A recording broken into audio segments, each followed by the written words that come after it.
Tengan todos un buen día. En el presente trabajo trataremos de explicar a detalle el principio de separación de poderes. El grupo está conformado por Renzo Gutiérrez Pari, Wilmer Jiménez Mariscal, María Fernanda Quispe Turpo y Salvador Caguana Lizárraga, quien les habla. Esperamos que el video presentado sea de su agrado. Ahora bien, empecemos. El artículo 16 de la Histórica Declaración de los Derechos del Hombre y del Ciudadano de 1789 establece que en toda sociedad en la cual no esté establecida la garantía de los derechos ni determinada la separación de los poderes, carece de Constitución. Por ese motivo, también nos corresponde ocuparnos del estudio de este clásico principio, por tratarse de uno de los dos pilares de toda teoría constitucional. Si bien es cierto que lo más correcto es denominarlo como una separación de funciones que de poderes, porque el poder es uno solo e indivisible. De esta forma, se puede resumir a la separación de poderes como la incompatibilidad constitucional del titular de un órgano del Estado para ejercer un cargo distinto para el cual fue elegido. El principio de separación de poderes nació en el siglo XVII, gracias a Locke, alcanzando en el siglo XVIII su clásica formulación con Montesquieu. Con el tiempo se unió a la corriente del constitucionalismo liberal, quedando enlazada con los requisitos indispensables de cualquier carta magna, como lo podemos comprobar en el citado artículo 16 de la Declaración de los Derechos del Hombre y del Ciudadano de 1789. Las formas constitucionales de gobierno, el parlamentarismo y presidencialismo se caracterizan precisamente por el grado de separación que existe entre las funciones legislativas y ejecutivas, siendo el modelo parlamentario menos tajante que el presidencial. Como explicaremos, no existe carta magna que no recoja el principio de separación de poderes, y las constituciones peruanas no han sido ajenas a esta formal afirmación. En el contexto iberoamericano, observamos en las constituciones de Argentina, Brasil, Colombia, Chile y México un planteamiento más coherente de la separación de poderes con relación al modelo presidencialista.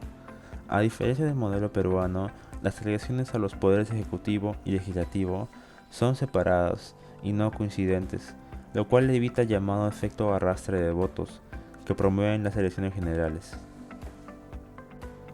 El principio de separación de poderes en las constituciones peruanas brinda al poder ejecutivo iniciativa y la capacidad de legislar.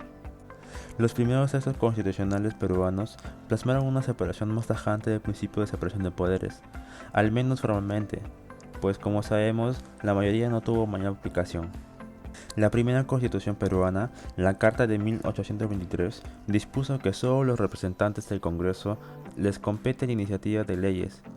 Con el tiempo, se puede constatar una temprana flexibilización del principio de legalidad con la Carta de 1826, cuando dispone que el gobierno puede presentar a las cámaras parlamentarias los proyectos de ley que juzgue conveniente. Los textos constitucionales posteriores y la de 1933 mantuvieron dichas disposiciones hasta la Constitución de 1979, que incorporó la facultad de legislar al Ejecutivo por delegación del Congreso y la atribución presidencial de dictar medidas de emergencia por medio de los llamados decretos de urgencia, que se mantienen en la Constitución vigente. La Constitución de 1993 hace una referencia expresa al principio de separación de poderes, lo cual se trata de una obviedad innecesaria en un texto constitucional, pues la división de las funciones del poder es connatural al constitucionalismo. El Tribunal Constitucional peruano recoge los postulados de la doctrina clásica, estableciendo que, dentro del marco del principio de división de poderes, se garantiza la independencia y autonomía de los órganos del Estado. Ello no significa, en modo alguno, que dichos órganos actúan de manera aislada y como compartimentos estancos, sino que exige también el control y balance entre los órganos del Estado. En la forma de gobierno peruana, constatamos notorias diferencias en el presidencialismo norteamericano, especialmente por la manera como se relacionan las funciones del Estado, resultando una separación de poderes menos tajante, en apariencia más próxima al modelo parlamentario. La separación de poderes en la Constitución peruana se encuentra dividido por la función ejecutiva bajo control parlamentario. El presidente de la República encabeza el Ejecutivo e influye en toda la vida política gracias a sus competencias, Está facultado para disolver las cámaras si el legislativo censura los gabinetes. Por otro lado, la influencia del presidente puede ser casi inmediata si su partido político tiene la mayoría en el Parlamento. En ese supuesto, el Ejecutivo podría llegar a controlar la Comisión Permanente, el nombramiento de los magistrados del Tribunal Constitucional, del Consejo General de la Magistratura, Defensoría del Pueblo, etc. La función legislativa. En el esquema de separación de poderes en la Constitución de 1993, el poder legislativo tiene una estrecha vinculación con el Ejecutivo. Los mandatos son iguales y coincidentes, además de los mecanismos de control parlamentario, que en un principio no se corresponden con un modelo inicialmente presidencialista. La separación de poderes vertical.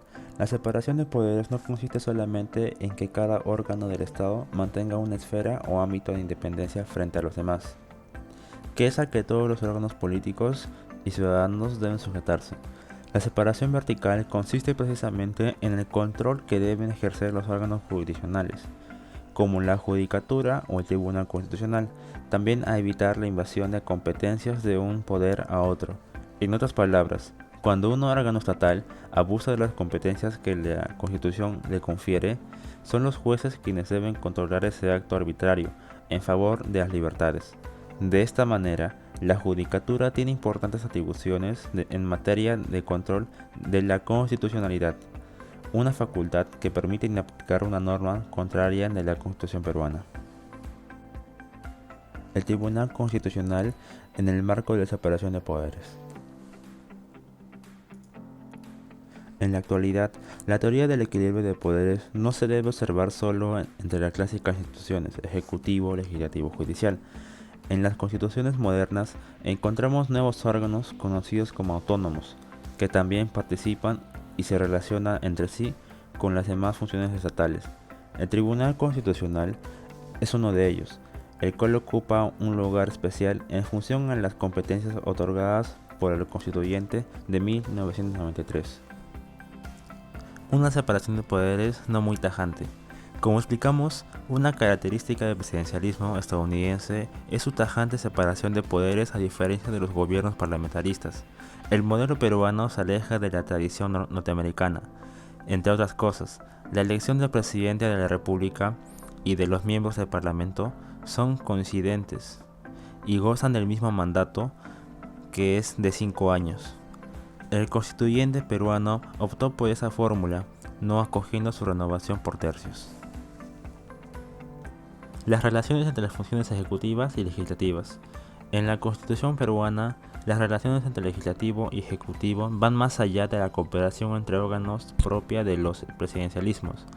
No existe incompatibilidad con el cargo de parlamentario y ministro, y siendo los últimos responsables por los actos presidenciales que refrenden. Por otra parte, el Parlamento no solo cuenta con los instrumentos de control parlamentario, sino como las preguntas e interpelaciones, también con los mecanismos de exigencia de responsabilidad política, llámese la moción de censura y el rechazo de la cuestión de confianza.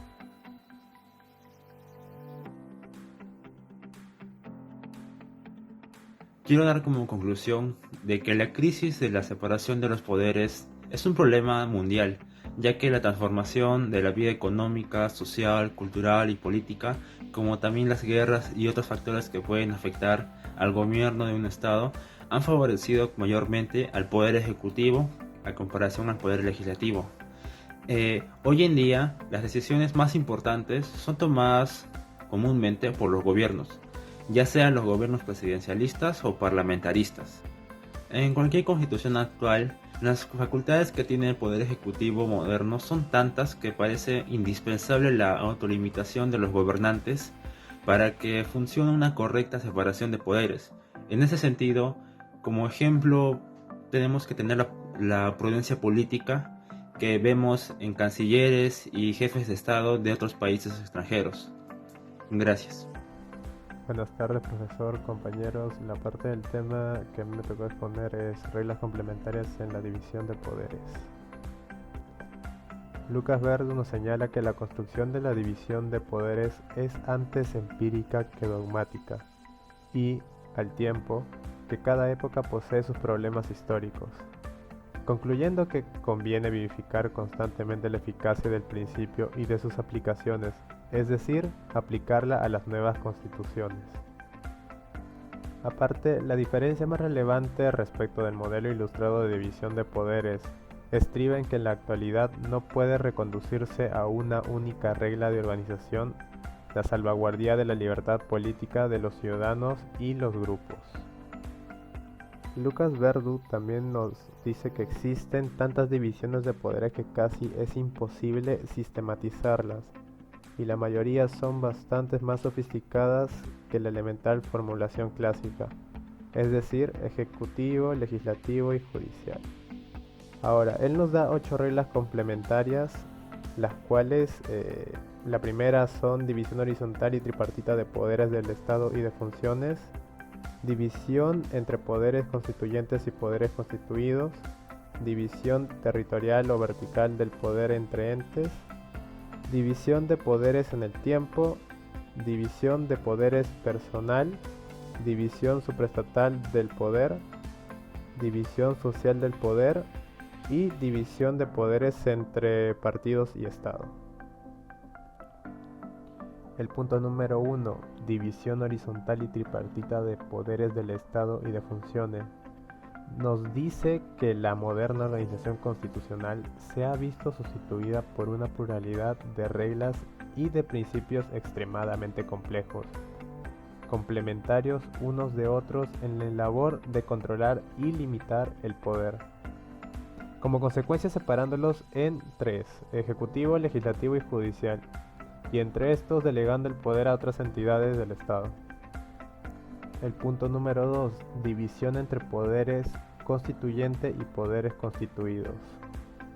Aquí nos señala que es decisiva la función de control o garantía constitucional que los tribunales constitucionales realizan, preservando las normas dispuestas por el poder constituyente frente a las normas elaboradas por los poderes ordinarios, en especial el Parlamento.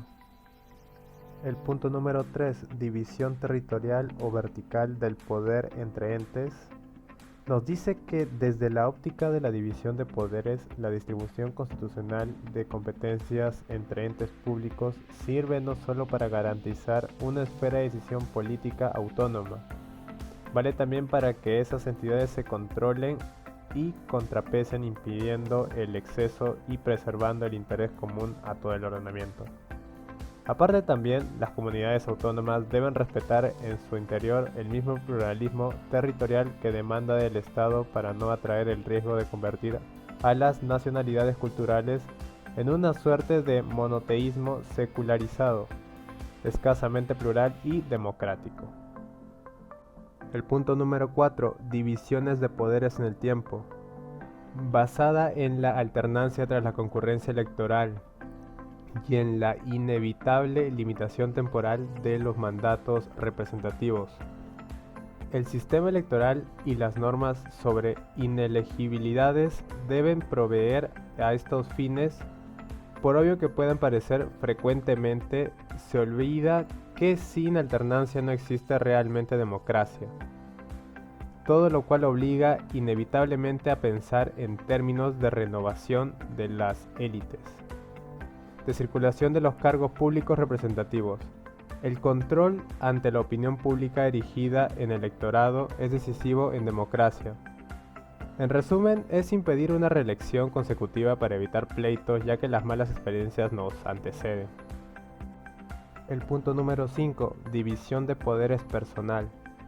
Atiende la regulación de un sistema de incompatibilidades entre los cargos públicos que impida que las decisiones de distintos poderes o incluso de un mismo poder se tomen por unas mismas personas. Punto número 6. División supraestatal del poder. Nos dice que los viejos estados soberanos ven condicionado su poder no solo hacia abajo con la distribución interna de competencias, también hacia arriba mediante la transferencia de soberanía. El punto número 7. División social del poder. Delimitan un reino de la comunidad o de la sociedad civil frente a aquellas intromisiones o medidas estatales que no se revelen ni justifiquen como protectores de un interés público inaplazable y necesario, o acaben por ser irrazonables o desproporcionadas respecto de los fines pretendidos. Por último punto, el punto número 8, división de poderes entre partidos y Estado. La precariedad del balance de pesos y contrapesos es más delicada que nunca. El papel de los partidos políticos tiende a vaciar de contenido las competencias de dirección política de los órganos constitucionales y a relativizar las divisiones de poderes orgánicas. Es decir, cuestiones como son los organismos internos democráticos, la selección de los candidatos electorales con las debidas garantías para los militantes, su financiamiento y el control de la misma, los vicios en la formación de su voluntad y su ulterior relevancia e influencia en los procesos electorales, son extremos que deberían analizarse con especial cuidado por la doctrina y afrontarse por la legislación constitucional moderna. Me gustaría hablarles ahora de un punto muy resaltante que es el poder contralor, o como lo conocen, la Contraloría. Como sabemos, conforme a la Constitución del 93, los poderes que se han designado, que están con sus capítulos, son el poder legislativo, poder judicial y ejecutivo. Pero no hay ningún capítulo que señale el poder contralor. Ojo, ya que este se menciona en un tema de presupuestos, hacienda pública del Estado, ahí se menciona que hay un órgano de control. Es decir, que tiene autonomía, pero no se le ha denominado un poder. O sea, no está designado en la Constitución. Por ende, la norma no lo designa como poder. Solo serían los tres poderes ya mencionados, pero conforme se han investigado según ya la realidad que existe en el Estado peruano, se considera ya por los abogados las personas que están ya en el sistema jurídico, estos lo consideran como un poder porque tiene autonomía, así como el Jurado Nacional de Elecciones, la magistratura, y al mismo tiempo tiene su propia infraestructura y organigrama. Incluso el Ejecutivo es el que le delega al Contralor de la República 7 años, o sea, ya le da potestad, es decir, tiene su propio procedimiento. Pero claro que en la división de poderes no se nos muestra eso, aunque en base a la doctrina sí se podría considerar, pero en base a la Constitución todavía se menciona en un apartado. Pero no se considera un poder, aunque sí se considera en el entorno jurídico de desenvolvimiento como abogados, ya que este tiene características diferentes a otras instituciones porque tiene su propio procedimiento. Ahora, según el artículo 82 de la Constitución Política del Perú, la Contraloría General de la República es una entidad descentralizada del derecho que goza de autonomía conforme a su ley orgánica. Es el órgano superior del Sistema Nacional de Control, supervisa la legalidad de la ejecución del presupuesto del Estado, de las operaciones de la deuda pública y de los actos de las instituciones sujetas a control.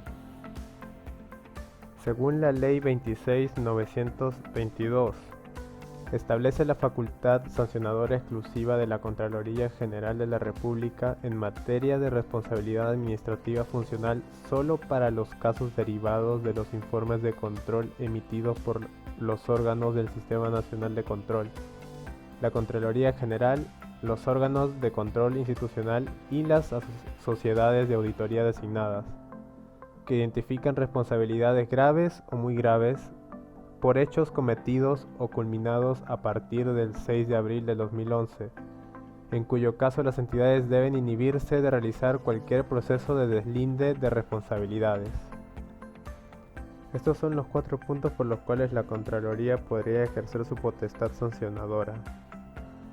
Primero, incumplir las disposiciones que integran el marco legal aplicable y las entidades para el desarrollo de sus actividades, así como las disposiciones internas vinculadas a la actuación funcional del servidor o funcionario público.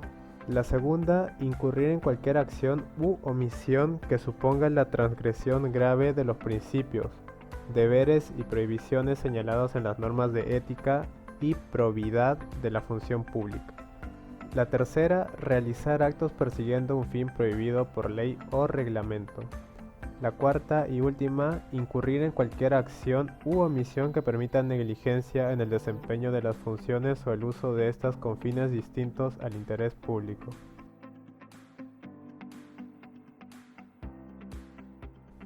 Primero, las divisiones que da Lucas Verdu resaltan los diversos problemas constitucionales que tuvieron diversos países en el mundo.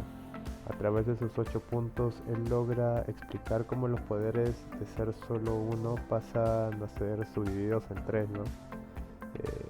O como al acabar con el centralismo, se dio una mejora dando todo poder a entidades autónomas políticas. Aparte, quiere hacernos entender que también hay poderes invisibles que quizás no son tomados con la debida importancia que se les dan a los 3 poderes dados por la Constitución del 93.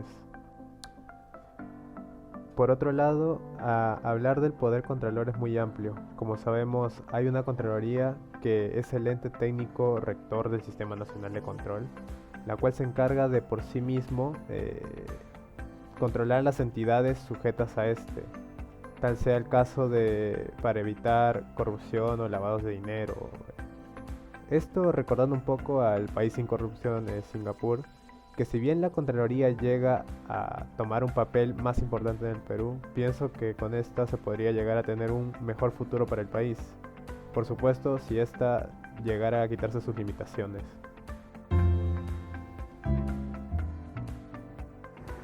Respecto a la separación de poderes, hay 3 filósofos que detallan muy bien ese tema y dan origen al establecimiento de esto en la sociedad con el paso del tiempo.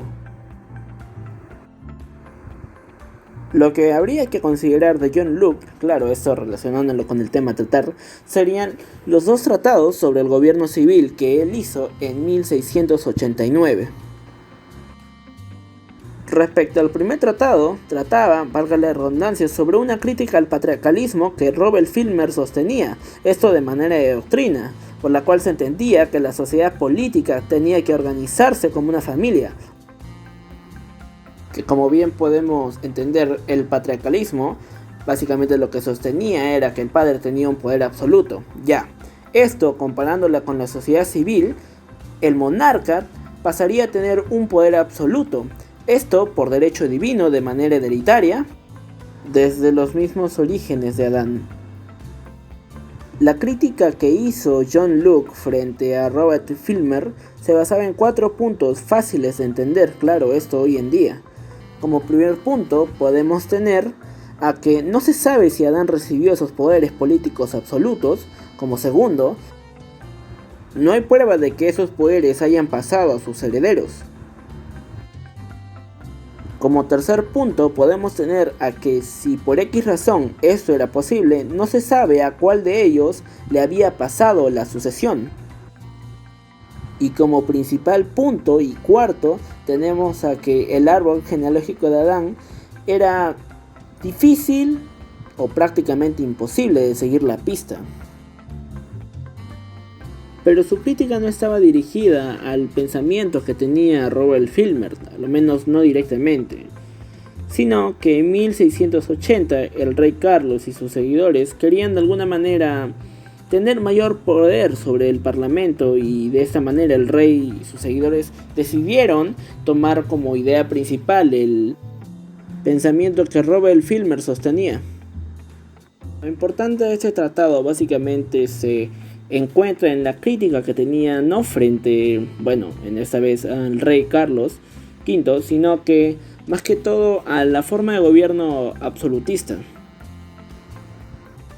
Charles Louis II, o también llamado Barón de Montesquieu, quien nació en la Brede, en el distrito de Burdeos, era perteneciente a una familia de la nobleza de Togas, que siguiendo la tradición familiar decidió estudiar Derecho y hacerse consejero del Parlamento de Burdeos, en el cual presidió desde 1716 a 1727, prácticamente 11 años. Luego de esto, vendió dicho cargo y se dedicó durante 4 años a viajar por toda Europa observando las instituciones y costumbres de cada país. Claro, esto se señala que dicha decisión fue debido a la forma de gobierno que se observaba en ese entonces, la cual era la absolutista. Se sintió especialmente atraído por el modelo político británico, en cuyas virtudes halló argumentos adicionales para la crítica de la monarquía absoluta que reinaba en Francia en su tiempo. Hay que aclarar que la monarquía absoluta es una forma de gobierno en el cual el rey tenía un poder absoluto, En ella no existe la división de poderes, así que la ideología de Montesquieu era prácticamente nueva. Hay dos obras importantes de Montesquieu, una que la hizo un poco famoso y prácticamente hacía que su voz se escuche más, y la otra que es la principal y la cual la mantenemos hasta hoy en día, que sería El espíritu de las leyes. La primera fue la que le dio la fama prácticamente, la cual era denominada como Cartas Persas, publicadas en 1721, la cual era un libro con características sarcásticas, en donde se criticaba las costumbres occidentales, más precisamente en la corte francesa, en el cual nos damos cuenta del desdén que tenía Montesquieu frente a la corte francesa. Ahora, su obra de gran impacto, el cual era El espíritu de las leyes, se debe mirar desde el pensamiento que tenía Montesquieu, o sea, una aspiración hacia la libertad y denuncia de las viejas instituciones inhumanas, ya sea como la tortura o la esclavitud. Pero Montesquieu, en el planteamiento de ese pensamiento, se alejó del racionalismo abstracto y del método deductivo de otros filósofos para buscar un conocimiento más concreto, por así decirlo. En dicha obra, Montesquieu elaboró una teoría sociológica del gobierno, incluyendo de manera directa el derecho, mostrando que la estructura de ambos depende de las condiciones en las que vive cada pueblo, pero no para señalar de que dependiendo de su progreso debía tener una forma de gobierno diferente, sino que para crear un sistema político estable había que tener muy en cuenta el desarrollo económico del país, sus costumbres y tradiciones. Montesquieu básicamente se basó en la idea que tenía sobre el despotismo y la república, hallando un punto medio entre estos dos. De esta manera llegó a la conclusión que en la monarquía era posible la libertad. Claro, esto considerando de que este concepto sea concretado con limitaciones, ya sea como el clero y la nobleza en ese entonces. Fue ese modelo que identificó con el de Inglaterra, el que Montesquieu decidió aplicar en Francia, por entenderlo adecuado a sus circunstancias nacionales. La clave del mismo sería la división de los poderes ejecutivo, legislativo y judicial, estableciendo entre ellos un sistema de equilibrio que impidiera que ninguno pudiera degenerar hacia el despotismo. Ya ha pasado un tiempo, desde la Constitución de los Estados Unidos se plasmó por escrito tales principios que Montesquieu planteaba. La obra de Montesquieu ejerció una gran influencia decisiva sobre los liberales que protagonizaron la Revolución Francesa de 1789 y la posterior construcción de los regímenes constitucionales de toda Europa, convirtiéndose así la separación de poderes en un dogma del derecho constitucional que ha llegado hasta nuestros tiempos. Con esto no puede olvidarse el carácter conservador de la monarquía limitada que proponía Montesquieu, en la cual procuró salvaguardar el declinante poder de los grupos privilegiados, el cual era como la nobleza, en el que él mismo pertenecía, aconsejando, por ejemplo, su representación exclusiva en una de las dos cámaras del Parlamento. Pese a ello, debe considerarse a Montesquieu como un eslabón clave en la fundamentación de la democracia y la filosofía política moderna. En el caso de Rousseau, su importancia recaía sobre su obra El contrato social, la cual podríamos considerarla como la más importante, a lo menos para este tema. Dicha obra estaba dividida mediante 4 libros, pero su relación con el tema a tratar se ubicaba en el tercer libro. En dicho libro, Rousseau habla sobre el gobierno y da una definición sobre este, el cual es cuerpo intermediario establecido entre súbditos y el soberano para su mutua comunicación, a quien corresponde la ejecución de las leyes y el mantenimiento de la libertad tanto civil como política. Respecto al gobierno, su poder ejecutivo es delegado por el único soberano, quien sería el pueblo, y sus miembros podrán ser destruidos por este mismo sujeto. Ya para este punto nos damos cuenta de que Rousseau prefería la democracia como forma de gobierno, considerando conveniente su aplicación, pero él tenía un pensamiento relativista. Esto lo llevó a considerar de que no existe una forma de gobierno apta para todos los países, pero la relación que deberían guardar todos es que cualquier forma de gobierno debe ser expresión de la voluntad general de la ciudadanía para ser legítima. La importancia que se le dio a estos personajes no solo fue por la separación de poderes, sino que también planteaban que la persona era igual en todos los sentidos, merecía el mismo respeto y por ende los mismos derechos. Frente a esto también se planteaba que estos debían de ser protegidos bajo este poder y sin ser violados, inhabilitados o vulnerados. Si bien mencioné a una monarquía con libertad, Montesquieu se refería a una nueva forma de gobierno, la cual planteaba a un mismo grupo de personas que lideraba un país, pero esta vez de manera representativa, incluyendo en esta las limitaciones de las cuales se tenían que estar sujetadas para su efectividad.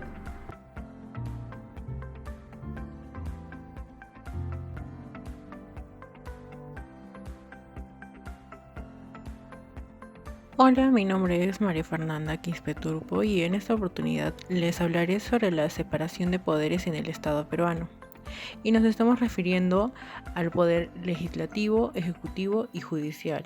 La intención es conocer cómo funciona el principio de la separación de poderes en el Estado peruano, para asumir las funciones propias a través de los poderes que ya conocemos, que es el Poder Ejecutivo, órgano encargado del gobierno del Estado peruano, Poder Legislativo, encargado de la creación de las leyes, y el Poder Judicial, encargado de la administración de justicia. Expliquemos cuáles son las características del Poder Ejecutivo.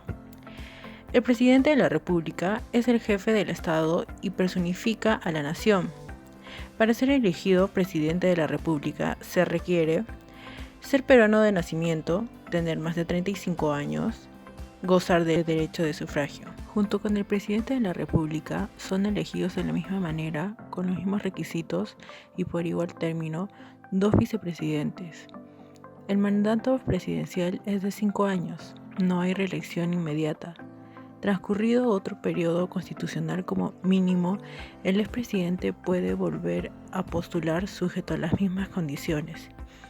La presidencia de la República bata por muerte del presidente su permanente incapacidad moral o física declarada por el Congreso por la aceptación de su renuncia por el Congreso.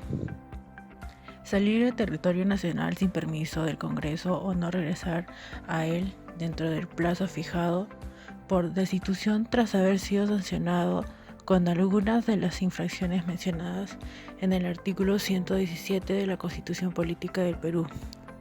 El ejercicio de la presidencia de la República se suspende por incapacidad temporal del presidente declarada por el Congreso por hallarse sometido a proceso judicial, conforme nuevamente el artículo 117 de la Constitución, y este artículo 117 justamente es el que explica lo siguiente. El presidente de la República solo puede ser acusado durante su periodo por traición a la patria, por impedir las elecciones presidenciales parlamentarias, regionales o municipales, por disolver el Congreso salvo en los casos previstos en el artículo 134 de la Constitución, y por impedir su reunión o funcionamiento o los del Jurado Nacional de Elecciones y otros organismos del sistema electoral. Órganos jurisdiccionales. En el artículo 143 de la Constitución nos precisa que el Poder Judicial está integrado por órganos jurisdiccionales que administran justicia en nombre de la nación y por órganos que ejercen su gobierno y administración. Los órganos jurisdiccionales son la Corte Suprema de Justicia y las demás cortes y juzgados que determinan su ley orgánica. El presidente de la Corte Suprema lo es también del Poder Judicial. La Sala Plena de la Corte Suprema es el órgano máximo de la deliberación del Poder Judicial. ¿Y cuáles son las atribuciones de ese Consejo de Ministros? Aprobar los proyectos de ley. El presidente de la República somete al Congreso a aprobar los decretos legislativos y los demás decretos de urgencia que dicte el presidente. Deliberar sobre asuntos de interés público y además que otorgan la Constitución y las leyes.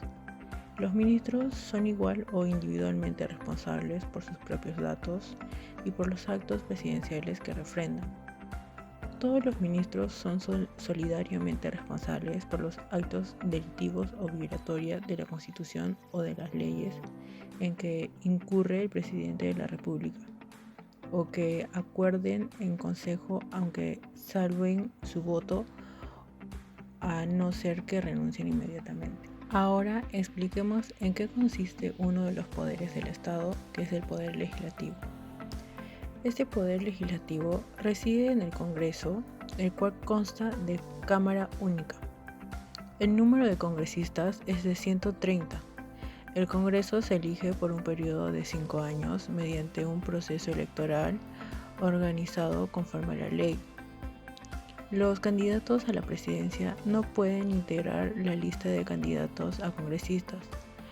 Los candidatos a vicepresidentes pueden ser simultáneamente candidatos a una representación a Congreso. En el artículo 123 de la Constitución, vemos que al presidente del Consejo de Ministros, quien puede ser ministro sin cartera, le corresponde ser, después del presidente de la República, el portavoz autorizado del gobierno, coordinar las funciones de los demás ministros, refrendar los decretos legislativos, los decretos de urgencia y los demás decretos y resoluciones que señala la Constitución y la ley. Para ser ministro de Estado se requiere ser peruano por nacimiento, ciudadano en ejercicio y haber cumplido 25 años de edad. Los miembros de las Fuerzas Armadas y de la Policía Nacional pueden ser ministros. Ahora hablemos un poco de lo que es el Poder Judicial. ¿Cuáles son las características del Poder Judicial? Cuando la potestad de administrar justicia emana del pueblo y se ejerce por el Poder Judicial a través de sus órganos jerárquicos con arreglo a la Constitución y a las leyes. En todo proceso de existir incompatibilidad entre una norma constitucional y una norma legal, los jueces prefieren la primera, es decir, la Constitución. Igualmente prefieren la norma legal sobre toda otra forma de rango inferior. Ahora veamos aquellas incompatibilidades de los congresistas. La función de congresista es de tiempo completo. Le está prohibido desempeñar cualquier cargo o ejercer cualquier profesión u oficio durante las horas de funcionamiento del Congreso. El mandato del congresista es incompatible con el ejercicio de cualquier otra función pública, excepto la de ministro de Estado y el desempeño previa autorización del Congreso, de comisiones extraordinarias de carácter internacional. La función del congresista es asimismo incompatible con la condición de gerente, el apoderado representante, mandatario, abogado, accionista mayoritario o miembro de algún directorio de empresas que tienen con el Estado contratos de obras de suministros o de aprovisionamiento o que administran rentas públicas o prestan servicios públicos. ¿Y cuáles son las funciones del Congreso? Son atribuciones del Congreso en la propia Constitución, está explicada según el artículo 102. Dar leyes y resoluciones legislativas, así como interpretar, modificar o derogar las existentes. Velar por el respeto de la Constitución y de las leyes, y disponer lo conveniente para hacer efectiva la responsabilidad de los infractores. Aprobar los tratados de conformidad con la Constitución. Aprobar el presupuesto y la cuenta general. Autorizar empréstitos conforme a la Constitución. Ejercer el derecho de amnistía. Aprobar la demarcación territorial que proponga el Poder Ejecutivo. Prestar consentimiento para el ingreso de tropas extranjeras en el territorio de la República, siempre que no afecte en forma alguna la soberanía nacional. Autorizar al presidente de la República para salir del país. Ejercer las demás atribuciones que le señala la Constitución y las que son propias de la función legislativa. ¿Cuáles son los principios y derechos de la función jurisdiccional? Tenemos a los principios que están también establecidos en el artículo 139 de la Constitución, como son de la unidad y exclusividad de la función jurisdiccional. No existe ni puede establecerse jurisdicción alguna independiente, con excepción de la militar y la arbitral. la independencia en el ejercicio de la función jurisdiccional, la observancia del debido proceso y la tutela jurisdiccional, la motivación escrita de las resoluciones judiciales en todas las instancias, excepto los decretos de mero trámite. Llegué a la conclusión que la separación de poderes, tanto en el poder legislativo, ejecutivo y judicial, son muy importantes, ya que cada poder tiene sus propias funciones, para así lograr que nuestro país sea una república. Estos tres poderes van de la mano, ya que cada uno depende del otro. El presidente propone una ley y depende del Congreso de la República para que la apruebe y se establezca como ley. Para su cumplimiento se encarga del Poder Judicial. Pienso que es muy importante que cada poder respete las decisiones y cumplir lo establecido.